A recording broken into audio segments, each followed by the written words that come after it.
I've been watching a lot of videos with this guy here, Professor Richard Wolff, the self-proclaimed Marxist professor. I'm pretty sure that'll give the people on the economic right, or just the right wing in general, just a fright just hearing that. Oh fuck! You know, tell them, hey, you got a professor here who's a self-espoused Marxist. Oh shit! Oh, in my heart. Oh.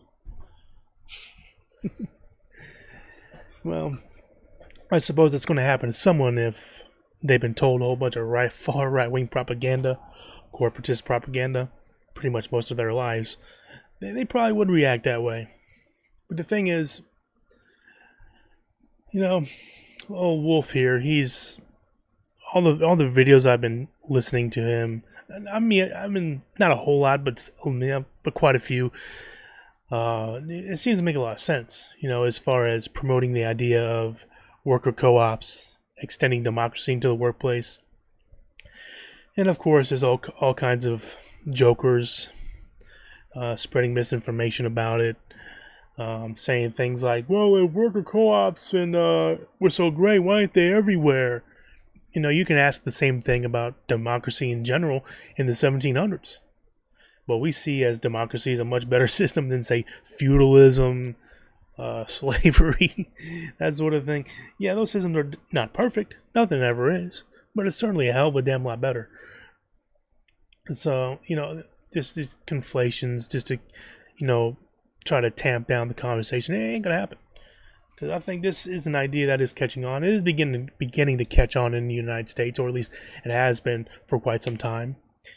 And there's an article I have linked in the description below, and inside the article is a link to a PDF file or a page displaying certain data that people who work at co-ops or are part of worker co-ops, those businesses tend to be 4 to 5% more productive than, say, someone working at a typical privately owned business, and they're just the owner, the managers, and the employees, which more likely in the United States can just be fired and kicked out of the fucking job at whim. And and if the management or the owners are a real bastard, leave you with a bad reference, so make it harder for you to get another job down the road if you want to try to use them as a reference. It's like, it's quite unbalanced. The thing is, there are many other countries. I think one is Spain. I believe it's a furniture company that's a worker co-op, or it's just like that. Also in Germany, there are these. Basically, it's required over there. If your company's above, say, like, I don't know, was some low number, like if it's above, say, 10 employees or 20 employees, then you have to have worker representation on your board in your company, something like that. I think it's 50. I think if it's between 0 and 50, you don't have to do it. But if it's between 50 and 1,000, then you have to have like a third of worker representation on your boards. Then if it's above that 1,000, then you have to have half and half. Seems to be working pretty good for Germany. I mean, their economic output is pretty good. People over there are pretty happy with the situation over there, and it seems to be a pretty stable system. Now, am I saying that we should, like, right now, off the get, mandate worker co-op situation like that in the United States? Probably not.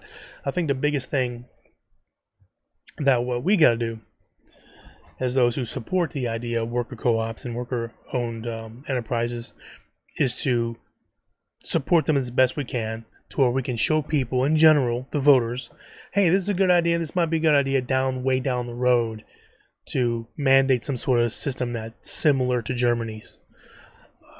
Because if we were to try to, like, just force it on the public right now, they just don't know. And plus, with a lot of the right-wing propagandist bullshit out there, it's going to create a lot of confusion. It'll probably end up backfiring on us who support the idea. So, yeah, I just making this video because I haven't really talked about much about it at all. So I figured make one pretty quick, So, of course, again, that link, as said before, is down in the description below. Give a holler, and Yeah, leave a comment in the comment section. Let me know what you think. If it's good, bad, or ugly, or whatever. Or if you just want to troll for a little bit. That's always fun. But yeah, even Richard Wolff, he seems like a cool dude. He went on Fox News. And he smacked those jokers down, so to speak. Because I know your bullshit is bullshit. I wonder if they're going to ever have him back on. I doubt it. They thought he was just some crazy Marxist lefty and they're going to own him or whatever. No, Richard Wolff, he knows his shit. Yeah, fuck. If I'm that old, I hope I know half the shit that he does.